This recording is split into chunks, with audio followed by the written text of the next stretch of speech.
A new tropical storm is forming near the Bahamas, and it's forecast to strengthen into Hurricane Imelda early next week, bringing major impacts to the southeastern U.S. Tropical storm watches and warnings have already been issued for the Bahamas. But here's the wild part. Hurricane Humberto is rapidly intensifying just east of this system, and the interaction between these two storms could completely change who gets hit and how hard. In this video, I'm going to show you the latest information on these systems, especially the potential impacts from future Imelda.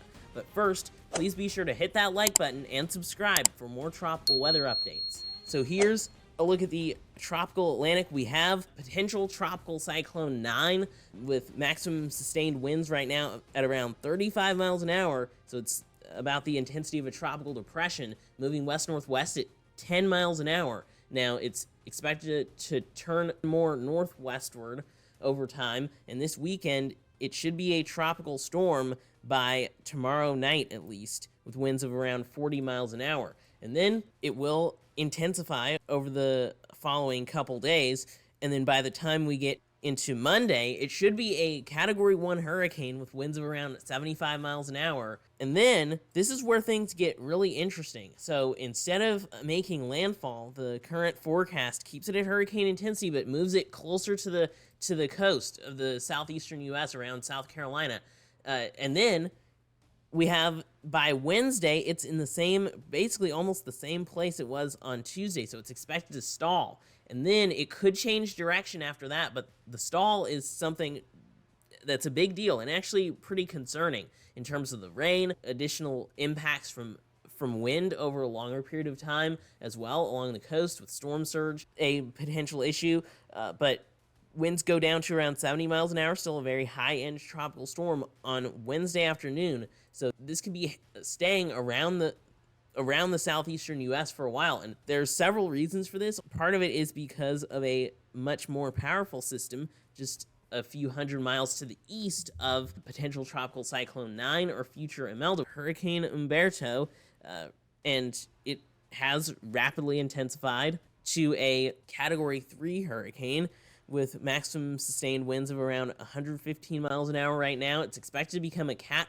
4 tonight with winds of 130. And then it goes up all the way to 150 miles an hour. There's even a chance that this could near Category 5 intensity this weekend, possibly on Saturday night, going to early Sunday. And then it stays a Category 4 for a while. Monday afternoon, still a Cat 4, and still a major hurricane on Tuesday before it also makes a turn and starts probably interacting with a trough of low pressure that will impact it, and then moves off to the northeast as a Cat 2. So that's what we have with Hurricane Humberto. Back to Potential Tropical Cyclone 9, we have tropical storm watches and warnings in place for parts of the Bahamas already. Tropical storm conditions will be expected over the next couple days over there. Now, here's the key messages for Potential Tropical Cyclone 9. Some very important messages. This disturbance is forecast to become a tropical storm this weekend, and it will bring tropical storm conditions to ports of the central and northwestern Bahamas, where tropical storm watches and warnings have been issued. And also, there's going to be heavy rainfall. That's going to be a big thing, not just in the Caribbean, but also across the southeastern U.S., and that could lead to some significant flooding. And the storm system is expected to be at or near hurricane intensity when it approaches the southeastern U.S. coast early next week. There's a risk of storm surge and wind impacts, and residents in those areas should monitor updates to the forecast and ensure that they have their hurricane plan in place. Here's the track guidance from the major hurricane models. They do bring it close to the coast of South Carolina over the next 3 to 4 days, but then after that, it kind of stalls out, and then it could shoot off in either direction, really. We'll have to see. It is likely to approach hurricane intensity before it gets very close to the coast of South Carolina. That's where it looks like it's going to be approaching. And then after that, we'll have to see where it goes. The forecast does get pretty tricky. Here's Hurricane Humberto. You can see definitely a very strong hurricane, and it is expected to avoid land areas. But the thing we're watching is how it can affect the track of future Tropical Storm Imelda. The intensity guidance for Hurricane Humberto does make it a Category 4 hurricane very quickly, and wouldn't be surprised if it gets to the very, very high end of a Cat 4, if not a Category 5. This is the third major hurricane this season. Pretty much all the hurricanes this season have been major hurricanes. We had Aaron, Gabrielle, and now Humberto. And so rapid intensification is not going to be surprising. Now, the track guidance for Humberto is pretty straightforward. The track guidance for Potential Tropical Cyclone 9 or Imelda is kind of a mess. These are the ensembles. Over the next 4 days, you can see that Humberto stays away from land areas. Imelda is really the storm that we were watching. And it goes over the Bahamas as a strong tropical storm, winds around 60 miles an hour perhaps as it moves over the northern Bahamas. It starts to approach the southeastern U.S., but then it just kind of stops. And then some models pull it to the northeast away from the U.S. That would be a better scenario. But then there's other models that just keep it very close to the coast, if not going inland perhaps. And then it will weaken down at some point as it interacts with more wind shear and a trough, and becomes probably a non-tropical area of low pressure as it moves inland. But notice some of these ensembles are still along the east coast of the U.S., even going out over a week, going by next Saturday, October 4th. So that's concerning. If this just stalls off the east coast of the U.S., off the southeastern U.S. for a while, that's going to be a big flooding problem, especially for the Carolinas. That's going to be dumping a lot of rain, bringing strong winds, of course, but the rain is going to be the biggest issue.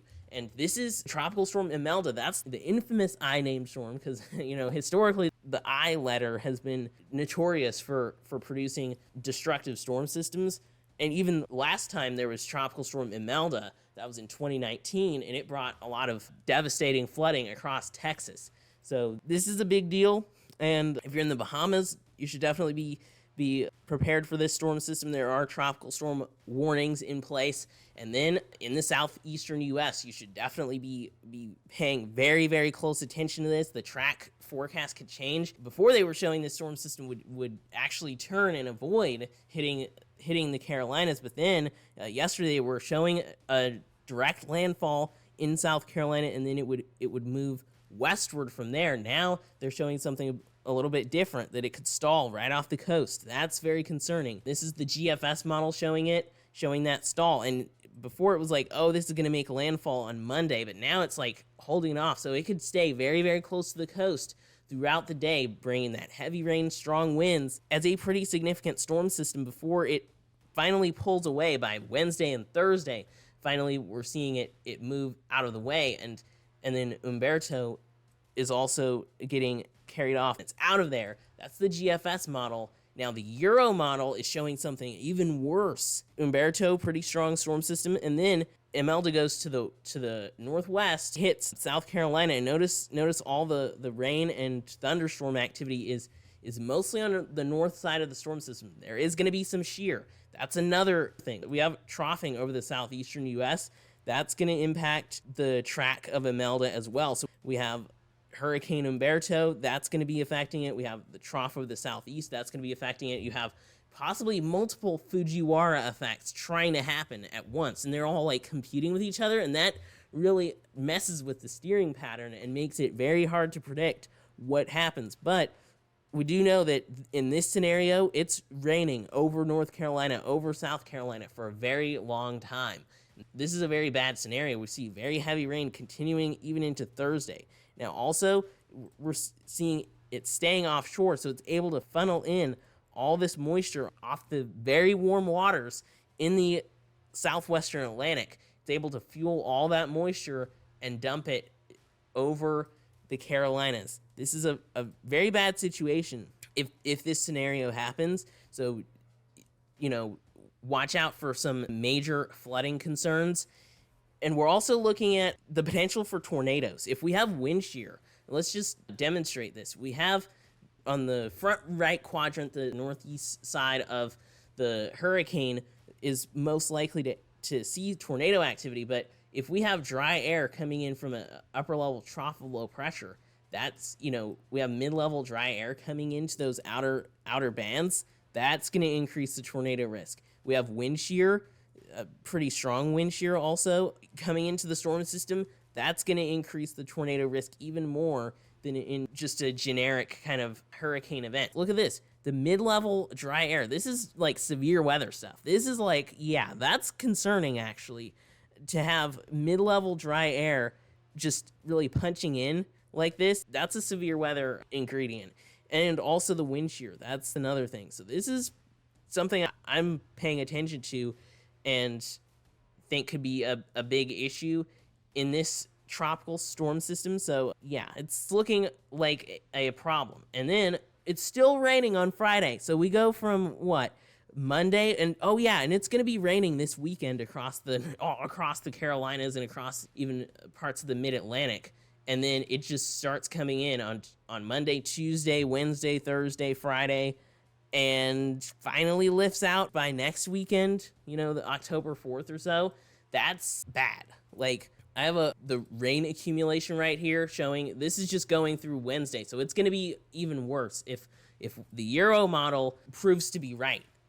Like, we don't want that. 17 inches just over the next 5 days, and most of it is going to be coming in. Like, let's just change this from Monday to Wednesday. This is 16 inches of rain happening over eastern North Carolina. That's really bad. And then a foot of rain over Charleston, which is notorious for flooding. 10 inches of rain over Myrtle Beach. Wilmington, 11 inches. Whiteville, over a foot of rain. Lumberton, a foot of rain. Bennettsville, 10 inches. Even Columbia, South Carolina, 4 inches. Like, really, the southeastern part of North Carolina, the eastern part of South Carolina, really looking at tremendous amounts of rain if this scenario unfolds. And that's just going through Wednesday. If we were to do, like, the total accumulated precipitation, we'd be looking at, like, possibly 2 feet of rain. Like, this is actually terrible. If it stalls, it's not going to be a good thing. Like, we're looking at potentially 2 feet of rain right along the coast of the Carolinas. If Potential Tropical Cyclone 9 or future tropical storm / Hurricane Imelda does this, that's going to be a devastating flooding event, really. Even further north, you do have several inches of rainfall, but close to that center where the heaviest rain is, if that stalls, it's going to be really bad. Now, the wind, that's going to be an issue, not nearly as bad as the rain, but the wind and the potential for storm surge is also going to be a problem. We're looking at tropical storm force winds arriving in the Bahamas around Saturday night into Sunday morning, and then tropical storm force winds could arrive on the coast of the Carolinas by around Monday morning, Monday afternoon or so. And then also another thing, the Bahamas will be getting several inches of rain, potentially 6 to 8 inches of rain in the southeastern Bahamas. The central and northern Bahamas looking at a little bit less, more like 2 to 4 inches of rain there. Now, the wind is going to be a thing for the Bahamas, not so much. It's going to be tropical storm force winds, but we could have an extended period of some strong winds along the coast of South Carolina. Here's the Euro model saying 80-mile-an-hour wind gusts, close to where it tries to make landfall. Charleston looking at 65-mile-an-hour wind gusts, and then you could end up seeing 65 also for Myrtle Beach. Wilmington, 55. Southport, 65-ish. And then even further inland, 60-mile-an-hour wind gusts. And so this is going to be bringing in the potential for power outages. Even Florence, South Carolina, looking at 60-mile-an-hour wind gusts. This extends even further inland, so there's the risk of power outages. That's going to be a thing.